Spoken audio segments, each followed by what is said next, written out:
ತುಂಬ ಸಾರಿ ಹೇಳ್ತೀವಿ, ಎಲ್ಲ ವಿದ್ಯಾವಂತರಿದ್ದಾರೆ. ವಿದ್ಯಾವಂತರಿಗೂ ಅವಿದ್ಯಾವಂತರಿಗೆ ಏನು ವ್ಯತ್ಯಾಸ ಇದೆ? ವಿದ್ಯಾವಂತರಿಗೆ ಓದು ಬರಹ ಗೊತ್ತಿದೆ, ಅವಿದ್ಯಾವಂತರಿಗೆ ಅದು ಓದು ಬರಹ ಗೊತ್ತಿಲ್ಲ, ಅಷ್ಟೇ ಇರೋದು. ಅಂದರೆ ಅದು ಅವರ ಮಧ್ಯದಲ್ಲಿ ಯಾವುದೇ ಗುಣಾತ್ಮಕವಾದ ವ್ಯತ್ಯಾಸ ಖಂಡಿತ ಇಲ್ಲ. ನಾವು ಅಂದ್ಕೊಂಡ ಹಾಗೆ ಭಾಳ ವಿದ್ಯಾವಂತರು ಅಂತ ಕರಿತೀವಿ, ಆದರೆ ಆ ವಿದ್ಯಾವಂತರು ಮಾಡ್ತಾ ಇರುವ ಹಗರಣಗಳೇನು, ಆ ವಿದ್ಯಾವಂತರು ಮಾಡ್ತಾ ಇರುವ ವಂಚನೆಗಳೇನು, ಆ ವಿದ್ಯಾವಂತರು ಮಾಡ್ತಾ ಇರುವ ಮೋಸ ಏನು ಅನ್ನೋದನ್ನು ನಾವು ಪರಿಶೀಲಿಸಿ ನೋಡೋದು. ವಿದ್ಯಾವಂತರು ಅನ್ನೋದೇ ಒಂದು ಗಣತೆಯ ಸಂಕೇತವಾದರೆ, ವಿದ್ಯಾವಂತರು ಅನ್ನುವಂಥದ್ದೇ ಒಂದು ಆದರ್ಶದ ರೂಪಕವಾದರೆ, ಅದು ಸಮಾಜದ ದುರ್ಗತಿಯನ್ನು ನಾವು ಕಂಡುಕೊಳ್ಳೋದಕ್ಕೆ ಸಾಧ್ಯನೇ ಆಗೋದಿಲ್ಲ. ಹಾಗಾಗಿ ಗಣಪತಿಯಪ್ಪನವರು ಈ ಚಳವಳಿಯನ್ನು ಪ್ರಾರಂಭ ಮಾಡಿದಾಗ ಅವರು ಕೇವಲ 7ನೇ ತರಗತಿಯಲ್ಲಿ ಓದಿದ್ರು ಮತ್ತು ಅಲ್ಲಿ ಹೆಚ್ಚಿನ ವಿದ್ಯಾವಂತರು ಇರಲಿಲ್ಲ. ಆದರೂ ಈ ಮಟ್ಟದ ದೊಡ್ಡ ಜಗತ್ತೇ ತಿರುಗಿ ನೋಡುವಂಥ ಒಂದು ಕ್ರಾಂತಿ ಅಥವಾ ಒಂದು ಚಳವಳಿಗೆ ಅಥವಾ ಒಂದು ಸತ್ಯಾಗ್ರಹಕ್ಕೆ ಅವರು ಕಾರಣರಾದರು ಅಂತ ಹೇಳೋದಾದರೆ, ವಿದ್ಯಾವಂತರು ಅಥವಾ ವಿದ್ಯೆ ಅನ್ನುವಂಥದ್ದು ದೊಡ್ಡ ಪ್ರಶ್ನೆಯಾಗಿ ನಮಗೆ ಇಲ್ಲಿ ಎದುರಾಗುವುದಿಲ್ಲ. ಅದು ಖಂಡಿತ ನಿಜ. ಅಂಬೇಡ್ಕರ್ ಅಂತರಾಗಲಿ, ಪುಲೆ ಅಂತರಾಗಲಿ, ವಿವೇಕಾನಂದ ಅಂತರಾಗಲಿ, ಗಾಂಧಿ ಆಗಲಿ, ಈ ದೇಶದ ಅಥವಾ ಜಗತ್ತಿನ ದೊಡ್ಡ ದೊಡ್ಡ ದಾರ್ಶನಿಕರು ಎಲ್ಲರೂ ಬಯಸಿದ್ದು ಕೂಡ ಶಿಕ್ಷಣ ಅನ್ನುವಂಥದ್ದು ನಮ್ಮ ಬಿಡುಗಡೆಯ ಸಂಕೇತ ಆಗುತ್ತೆ. ಶಿಕ್ಷಣ ಅನ್ನುವಂಥದ್ದು ನಮ್ಮ ಏಳಿಗೆಯ ಸಂಕೇತ ಆಗುತ್ತೆ. ಶಿಕ್ಷಣ ಅನ್ನುವಂಥದ್ದು ನಮ್ಮ ಬದುಕಿನ ದಾರಿದೀಪ ಆಗುತ್ತೆ ಅಂತ ಬಯಸಿದ್ದು ನಿಜ, ಅದರ ಬಗೆಗೆ ಕನಸು ಕಟ್ಟಿದ್ದು ನಿಜ, ಮತ್ತು ಆ ದಿಕ್ಕಿನಲ್ಲಿ ಯೋಚನೆ ಮಾಡಿದ್ದು ನಿಜ. ಆದರೆ ಶಿಕ್ಷಣದ ಮೂಲಕವೇ ಸಾಮಾಜಿಕ ಅವಘಡಗಳು, ಸಾಮಾಜಿಕ ವಂಚನೆ, ಸಾಂಸ್ಕೃತಿಕ ಮೋಸಗಳು ನಡೀತಾ ಇರೋದು, ರಾಜಕೀಯ ಒಂದು ದೊಡ್ಡ ದೌರ್ಜನ್ಯ ನಡೀತಾ ಇರೋದು ಕೂಡ ಶಿಕ್ಷಣದ ಮೂಲಕ. ಸೊ ಆ ಕಾರಣದಿಂದ ಶಿಕ್ಷಣ ಅನ್ನುವುದನ್ನು ಒಂದು ಆಯುಧವಾಗಿ ಅಥವಾ ಒಂದು ಮಾಧ್ಯಮವಾಗಿ, ಒಂದು ಅಸ್ತ್ರವಾಗಿ ನಾವು ಎಲ್ಲವನ್ನು ಮಾಪನ ಮಾಡೋಕ್ಕೆ ಸಾಧ್ಯ ಇಲ್ಲ. ನಾವು ಹಾಗಾದರೆ ಯಾವುದು ನಮ್ಮ ಮಾಪನ ಆಗಬೇಕು, ಯಾವುದು ನಮ್ಮ ಅಳತೆಗೋಲಾಗಬೇಕು, ಯಾವುದರ ಮೂಲಕ ನಾವು ಭೂಮಿಯ ಪ್ರಶ್ನೆಯ ಸವಾಲುಗಳನ್ನು ಅರ್ಥ ಮಾಡಿಕೊಳ್ಳೋ ಪ್ರಯತ್ನ ಮಾಡಬೇಕು ಅಂತ ಹೇಳಿದರೆ, ಅದು ಕೇವಲ ನಮ್ಮ ನೈತಿಕ ಸ್ಥೈರ್ಯ ಮತ್ತು ನಮ್ಮ ಸಾಮಾಜಿಕ ಬದ್ಧತೆ. ನೈತಿಕ ಸ್ಥೈರ್ಯ ಅಂದರೆ ಯಾವುದು ಅಂತ ಹೇಳಿದರೆ, ನಾನು ನನ್ನ ಜೊತೆಗಿರೋರು, ಅಂದರೆ ಯಾವುದನ್ನು ಅಂಬೇಡ್ಕರ್ ಅವರು ಕಾನ್ಸ್ಟಿಟ್ಯೂಷನಲ್ ಮೊರಾಲಿಟಿ ಅಂತ ಹೇಳಿದರು, ಸಂವಿಧಾನಕ ನೈತಿಕತೆ ಅಂತ ಹೇಳಿದರು. ಅಂದರೆ ಈ ಸಂವಿಧಾನದ ಒಂದು ಮೌಲ್ಯ ಅಥವಾ ನೈತಿಕತೆ ಅನ್ನೋದು ಯಾವುದು ಅಂತ ಹೇಳಿದರೆ, ಸಮಪಾಲು, ಸಮಬಾಳು, ಸರ್ವರಿಗೂ ಎಲ್ಲ ಅವಕಾಶಗಳಲ್ಲಿ ಹಕ್ಕಿದೆ ಮತ್ತು ಎಲ್ಲ ಸಂಪನ್ಮೂಲದಲ್ಲಿ ಪಾಲಿದೆ ಅನ್ನುವ ಒಂದು ದೃಷ್ಟಿಕೋನವನ್ನು ನಾವು ರೂಪಿಸ್ಕೋಬೇಕಾಗಿದೆ. ಆ ದೃಷ್ಟಿಕೋನವನ್ನು ರೂಪಿಸ್ಕೋಬೇಕಾದ್ರೆ ಏನು ಮಾಡಬೇಕು? ನಾವು ತ್ಯಾಗ ಮಾಡಬೇಕು. ಜಮೀನ್ದಾರಿಗಳು ಏನು ಮಾಡಬೇಕು? ಜಮೀನನ್ನು ತ್ಯಾಗ ಮಾಡಬೇಕು. ಸಂಪನ್ಮೂಲ ಕೇಂದ್ರೀಕೃತವಾದಂಥವ್ರು ಏನು ಮಾಡಬೇಕು? ಅದನ್ನು ತ್ಯಾಗ ಮಾಡಬೇಕು. ಆದರೆ ಆಗ್ತಾ ಇರೋದೇನು ಅಂತ ಹೇಳಿದರೆ, ಸಂಪನ್ಮೂಲದ ಕ್ರೋಢೀಕರಣ ಜಾಸ್ತಿ ಆಗ್ತಾ ಇದೆ. ನೀವು ಈ ದೇಶದ ಒಟ್ಟು ಸಂಪನ್ಮೂಲವನ್ನು ನಾವು ನೋಡಿದರೆ, ಅದು ಕೇವಲ 1% ಜನಸಂಖ್ಯೆಯಲ್ಲಿ ಮಾತ್ರ ಕೇಂದ್ರೀಕೃತ. ಅಂದರೆ ಇನ್ನು 99% ಜನರಲ್ಲಿ ಏನಾಗಿದೆ? ಸಂಪನ್ಮೂಲದ ಕ್ರೋಢೀಕರಣ ಇಲ್ಲ. ಅಂದರೆ ನಾವು ಯಾರನ್ನೋ ಕೆಲವು ಬೆರಳೆಣಿಕೆಯಷ್ಟು ಜನರ ಹೆಸರನ್ನು ಹೇಳ್ತೀವಿ. ಜಗತ್ತಿನ ಶ್ರೀಮಂತರು, ದೇಶದ ಅತ್ಯಂತ ಶ್ರೀಮಂತರು, ಎಷ್ಟು ಜನ ಇದ್ದಾರೆ ಅವರು? ಈ ಒಂದು ಕ್ಷಣಾರ್ಧದಲ್ಲಿ ಎಣಿಸ್ಬೋದು. ಅವರ ಹೆಸರುಗಳನ್ನು ಉಲ್ಲೇಖ ಮಾಡಬಹುದು. ಆದರೆ ಎಷ್ಟು ಜನರು ಬಡವರಿದ್ದಾರೆ ಅಂತ ಹೇಳೋದಕ್ಕೆ ಆಕಾಶದ ಚುಕ್ಕೆಗಳನ್ನು ಎಣಿಸುವಷ್ಟೇ ಶ್ರಮದಾಯಕವಾಗಿರೋ ಒಂದು ಇದು ಅಂದರೆ ಸಂಖ್ಯಾಬಲದಲ್ಲಿ ಬಹುಸಂಖ್ಯಾತರಾಗಿದ್ದು, ಅವರ ಯಾವ ಬಲ ಪ್ರಯೋಗ ಇಲ್ಲಿ ನಡೀತಾ ಇದೆ? ರಾಜಕೀಯ ನಿರ್ಧಾರವನ್ನು ಮಾಡೋಕ್ಕೆ ಸಾಧ್ಯ ಇದೆಯಾ? ಸಾಂಸ್ಕೃತಿಕ ನಿರ್ಧಾರಗಳನ್ನು ಮಾಡೋಕ್ಕೆ ಸಾಧ್ಯ ಇದೆಯಾ? ಅಥವಾ ಆರ್ಥಿಕ ನೀತಿಗಳ ಬಗೆಗೆ ಅವರು ಏನಾದರೂ ಸವಾಲುಗಳನ್ನು ತೀರ್ಮಾನ ಮಾಡೋದಕ್ಕೆ ಸಾಧ್ಯ ಇದೆಯಾ? ಖಂಡಿತ ಇಲ್ಲ. ಅದು ಯಾವ ಕಾರಣದಲ್ಲಿ ಬಹುಸಂಖ್ಯಾತರಂತ ಹೇಳ್ತಾ ಇರ್ತೀವಿ ನಾವು?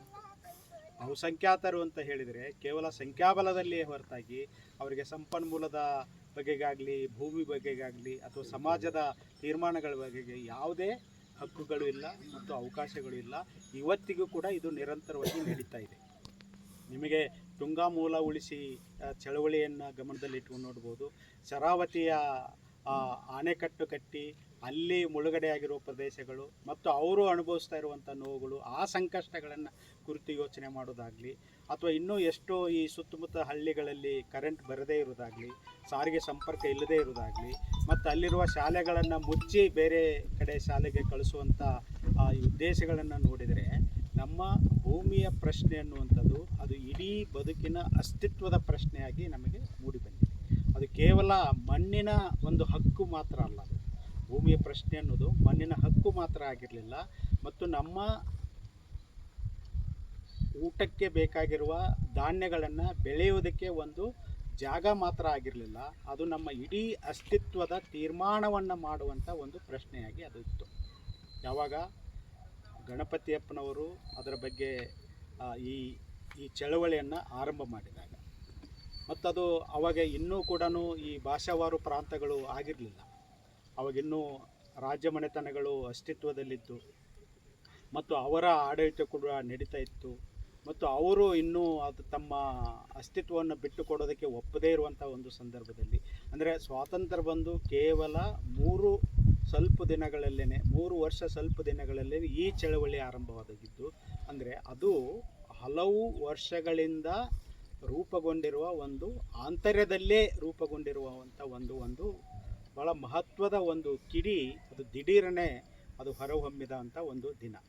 ನಮ್ಮ ಬದುಕಿನ ಪ್ರಶ್ನೆಯಾಗಿತ್ತು, ನಮ್ಮ ಅಸ್ತಿತ್ವದ ಪ್ರಶ್ನೆಯಾಗಿತ್ತು, ಮತ್ತು ನಮ್ಮ ಒಟ್ಟು ಅಸ್ಮಿತೆಯ ಪ್ರಶ್ನೆ, ನಮ್ಮ ಗುರುತಿನ ಪ್ರಶ್ನೆಯೂ ಆಗಿತ್ತು. ಅಂದರೆ ಉಳ್ಳವರು ಮತ್ತು ಇಲ್ಲದವರು ಅನ್ನುವ ಈ ಒಂದು ವರ್ಗೀಕರಣ ಇದೆಯಲ್ಲ, ಯಾರಿಗೆ ಜಮೀನಿದೆಯೋ ಅವರಿಗೆ ಒಂದು ಗೌರವ ಇತ್ತು, ಅವರಿಗೆ ಅಸ್ತಿತ್ವ ಇತ್ತು, ಮತ್ತು ಅವರಿಗೆ ಸಮಾಜದಲ್ಲಿ ಒಂದು ಆದ್ಯತೆ ಇತ್ತು.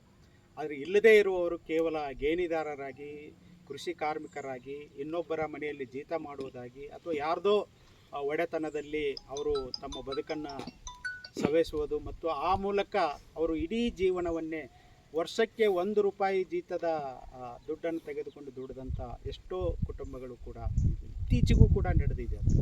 ಈ ಕೆಲವು ಉತ್ತರ ಕರ್ನಾಟಕದ ಹಳ್ಳಿಗಳಲ್ಲಿ ಇನ್ನೂ ಕೂಡ ಈ ಆಯಾ ಕೊಡೋದು ಅಂತ ಇದೆ. ಆಯಾ ಕೊಡೋದು ಅಂತ ಹೇಳಿದರೆ ನಿಮಗೆ ವರ್ಷಕ್ಕೆ ಇಷ್ಟು ಧಾನ್ಯವನ್ನು ಕೊಡೋದು. ಅವರು ಚಪ್ಪಲಿ ಮಾಡಿಕೊಡ್ಬೇಕು, ಬಟ್ಟೆ ತೊಳೆದು ಕೊಡಬೇಕು, ಕಣದಲ್ಲಿ ಬಂದು ರಾಶಿ ಮಾಡಿಕೊಡ್ಬೇಕು, ಮತ್ತು ಅವರು ದನಕರಗಳ ಸೇವೆಯನ್ನು ಮಾಡಬೇಕು. ಅದು ಎಲ್ಲವನ್ನು ಒಂದೊಂದು ಜಾತಿಗೆ ಒಂದೊಂದು ಕೆಲಸವನ್ನು ಫಿಕ್ಸ್ ಮಾಡಿಬಿಟ್ಟಿರ್ತಾರೆ. ಆ ಕೆಲಸವನ್ನು ಫಿಕ್ಸ್ ಮಾಡಿ ಅವರಿಗೆ ಆಯಾ ಕೊಡೋದು ಅಂತ ಹೇಳಿದರೆ, ಅವರು ಮನೆಗೆ ಬಂದು ಕ್ಷೌರ ಮಾಡಬೇಕು, ಅವ್ರಿಗೂ ಕೂಡ ಹಾಗೆ. ಆದರೆ ಆ ಕ್ಷೌರ ಮಾಡೋದರಲ್ಲಿನೂ ಮತ್ತೆ ತಾರತಮ್ಯಗಳು, ಭೇದ ಭಾವಗಳು ಇವೆಲ್ಲವೂ ಇದ್ದಾವೆ. ಅಂದರೆ ಈ ಭೂಮಿಗೆ ಸಂಬಂಧಿತ ಪ್ರಶ್ನೆ ಅದು ಕೇವಲ ಭೂಮಿ ಪ್ರಶ್ನೆ ಮಾತ್ರವಾಗಿರಲಿಲ್ಲ, ಅದು ಇಡೀ ನಮ್ಮ ಬದುಕಿನ ಅಸ್ತಿತ್ವದ ಪ್ರಶ್ನೆಯಾಗಿತ್ತು. ಅಂಥ ಪ್ರಶ್ನೆಯನ್ನು ನಾವು ಕಾಲಕ್ರಮೇಣ ಹೇಗೆ ನಿಭಾಯಿಸ್ತಾ ಬಂದಿದ್ದೀವಿ, ಅದನ್ನು ಹೇಗೆ ನೋಡ್ತಾ ಬಂದಿದ್ದೀವಿ ಅಂತ ಗಮನವಿಟ್ಟು ನೋಡಿದರೆ, ಈಗ ಭೂಮಿಗಳು ಸಿಕ್ತು, ಕೆಲವರಿಗಾದರೂ ಭೂಮಿ ಸಿಕ್ತು. ಈಗ ಬಗರ್ ಹುಕಮ್ಮಲ್ಲಿ ಇದು ಬಂದಂಥದ್ದು, ಮತ್ತು ಅದಕ್ಕೆ RTC ಪತ್ರಗಳು ಸಿಗದೇ ಇರೋದು, ಕಂದಾಯ ಇಲಾಖೆ ಮತ್ತು ಇದರ ಮಧ್ಯೆ ನಡೀತಾ ಇರುವಂಥ ಈ ಘರ್ಷಣೆ, ಇದನ್ನೆಲ್ಲವನ್ನು ನೋಡಿದರೂ ಅದು ಒಂದು ಕಡೆ ಇರಲಿ. ಆದರೆ ಈ ಕಾರ್ಪೊರೇಟ್ ಶಕ್ತಿಗಳು ಪ್ರಬಲವಾದಾಗ ಈ ಭೂಮಿ ಎನ್ನುವಂಥದ್ದು ಅದು ಶ್ರಮದ ಫಲವತ್ತತೆಯ ಮತ್ತು ಅನ್ನದಾತೆಯಾಗಿರುವಂಥ ಒಂದು ಭೂಮಿ ಇವತ್ತು ರಿಯಲ್ ಎಸ್ಟೇಟಿನ ಒಂದು ರಾಜಕಾರಣದ ಭಾಗವಾಗಿದೆ. ರಿಯಲ್ ಎಸ್ಟೇಟಿನ ಕಾರಣದಿಂದ ಏನಾಗಿದೆ, ಭೂಮಿಯ ಪ್ರಶ್ನೆ ಏನಾಗಿದೆ, ಮತ್ತು ಭೂಮಿ ಇರುವವರು ಏನು ಮಾಡ್ತಾ ಇದ್ದಾರೆ, ಸರಿಯಾದ ಮಳೆ ಇಲ್ಲದೆ, ಅದಕ್ಕೆ ಸರಿಯಾದ ಅನುಕೂಲಗಳಿಲ್ಲದೆ ಇದ್ದಾಗ ಆ ಭೂಮಿಯನ್ನು ಮಾರಿ ಅಥವಾ ಇನ್ಯಾರಿಗೋ ಅದನ್ನು ಯಾವುದೋ ಈ ಸೋಲಾರ್ ಪ್ಲಾಂಟೇಷನ್ಗೋ ಅಥವಾ ಇನ್ಯಾವುದೋ ಥರದ ಬೇರೆ ಬೇರೆ ಸರ್ಕಾರಿ ಅಥವಾ ಯೋಜನೆಗಳಿಗೆ ಅದನ್ನು ಒತ್ತೆ ಇಟ್ಟು ಅವರು ವಲಸೆ ಹೋಗ್ತಾ ಇದ್ದಾರೆ, ಪೇಟೆಗಳಿಗೆ ಹೋಗ್ತಾ ಇದ್ದಾರೆ, ನಗರಗಳಿಗೆ ಹೋಗ್ತಾ ಇದ್ದಾರೆ. ಅಂದರೆ ಭೂಮಿಯ ಪ್ರಶ್ನೆ ಯಾವ ಉದ್ದೇಶಕ್ಕಾಗಿ ನಮ್ಮ ಭೂಮಿಯ ಪ್ರಶ್ನೆಗಳು ಶುರುವಾದವು, ಆ ಉದ್ದೇಶಗಳು ಏನಾಗ್ತಾ ಇದ್ದಾವೆ, ರಾಜಕಾರಣದ ನೀತಿಗಳಿಂದ, ಆರ್ಥಿಕ ನೀತಿಗಳಿಂದ ಮತ್ತು ಶಿಕ್ಷಣದ ಧೋರಣೆಗಳಿಂದ ನಮ್ಮ ಭೂಮಿಯ ಪ್ರಶ್ನೆಯ ಸ್ವರೂಪದಲ್ಲೇ ದೊಡ್ಡ ಪಲ್ಲಟ ಶುರುವಾಗ್ತಾ ಬಂತು. ಅದು ಒಂದು ಭೂ ಒಡೆಯರ ಹಕ್ಕುಗಳು ಏನಿತ್ತು, ಅವರ ಜವಾಬ್ದಾರಿ ಏನಿತ್ತು, ಅದು ಬಂಡವಾಳದ ಶಾಹಿಗಳ ಕೈಗೆ ಹೋಯಿತು. ಅಂದರೆ ಯಾರು ಭೂ ಒಡೆತನವನ್ನು ಹೊಂದಿದ್ದರೋ ಅವರು ಈಗ ಬಹುತೇಕ ಬಡವರಾಗಿದ್ದಾರೆ, ಮತ್ತು ಬಹುತೇಕ ಭೂಮಿಯನ್ನು ಕಳ್ಕೊಂಡಿದ್ದಾರೆ, ಮತ್ತು ಅವರು ಜಾತಿ ಕಾರಣದಿಂದನೋ ಅಥವಾ ಸಾಮಾಜಿಕ ಅಂತಸ್ತಿನ ಕಾರಣದಿಂದನೋ ಅವರು ಅದನ್ನು ಸ್ಟೇಟಸನ್ನು ಮೇಂಟೈನ್ ಮಾಡ್ತಾ ಇರ್ಬೋದು. ಬಟ್ ಅವರ ಆಂತರ್ಯದಲ್ಲಿ ಆ ಬಡತನ ಅಂತೂ ಅವರಿಗೆ ಕಾಡ್ತಾ ಇದೆ. ಅಂಥ ಬಡತನದಿಂದ ಅವರೇನಾಗಿದ್ದಾರೆ, ಆ ಭೂಮಿಯನ್ನು ಕಳ್ಕೊಂಡ್ರು. ಈ ಬಾಗಲಕೋಟೆಯಲ್ಲಿ ಆಲಿಮಟ್ಟೆ ಡ್ಯಾಮಿನ ಮುಳುಗಡೆಯಲ್ಲಿ ಹೋದಾಗ ಅಲ್ಲಿ ದೊಡ್ಡ ದೊಡ್ಡ ಭೂ ಒಡೆಯರೇ, ಭೂ ಮಾಲೀಕರೇ, ಅವರಿಗೆ ದುಡ್ಡು ಕೊಡೋದನ್ನು ಅದನ್ನು ಕಂತುಗಳಲ್ಲಿ ಕೊಡ್ತಾಯಿದ್ರು.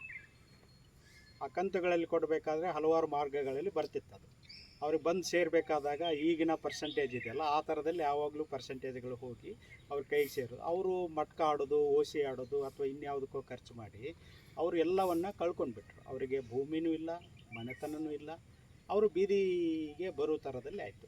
ಕೊನೆ ಕಂತು ಬಂದಾಗ ಜಾಮದಾರರು ಅಂತೇಳಿ ಇಲ್ಲಿ ಶಿವಮೊಗ್ಗದ ಡಿ ಸಿ ಆಗಿದ್ರಲ್ಲ, ಕುವೆಂಪು ರಂಗಮಂದಿರ ಕಟ್ಟಿದ್ರು ಅನ್ನುವಂಥ, ಅವರು ಅಲ್ಲಿ ಡಿ ಸಿ ಆಗಿ ಬಂದಾಗ ಕೊನೆ ಕಂತು ನೇರವಾಗಿ ಫಲಾನುಭವಿಗಳಿಗೆ ದಕ್ಕಬೇಕು ಅನ್ನೋದೊಂದು ಮಾತ್ರ ಸಿಕ್ತು.